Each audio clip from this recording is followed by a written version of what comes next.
Christelle. Bonjour Mélanie. Christelle, tu es psychologue. Oui. Ensemble, on répond à la question de Flo. Flo a 23 ans et eh bien son chéri aimerait bien qu'elle lui fasse une fellation.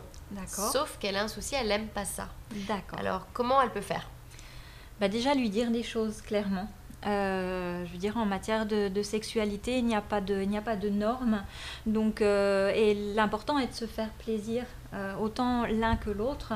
Donc, ne rien s'imposer, ne faire que les choses qui nous conviennent et le faire en communiquant. Oui, parce que j'allais te dire, Christelle, que peut-être que son chéri va se sentir rejeté, va penser qu'elle ne l'aime pas vraiment si elle ne veut pas lui faire de fellation. D'où l'intérêt de dire les choses sans tabou. Elle a certainement ses raisons pour ne pas avoir envie de faire ça.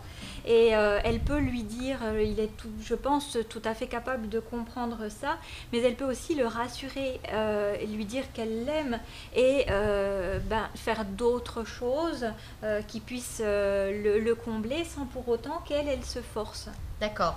Donc en fait, il ne faut pas qu'elle se force. Oui. Ça, c'est un principe de base. Oui. En revanche, communiquer pour rassurer son chéri sur le fait que ça n'enlève en rien ses sentiments et qu'elle va peut-être pouvoir lui démontrer autrement et par d'autres manières dans l'acte sexuel. Oui. En revanche, est-ce qu'ils peuvent trouver un terrain d'entente? Parce que peut-être que si elle lui explique, et peut-être si elle lui explique le pourquoi du comment, qu'est-ce qu'elle n'aime pas, pourquoi elle ne l'aime pas, peut-être que son chéri va pouvoir pallier le problème, faire un pas vers elle, et finalement ils vont peut-être trouver un terrain d'entente, y aller par palier.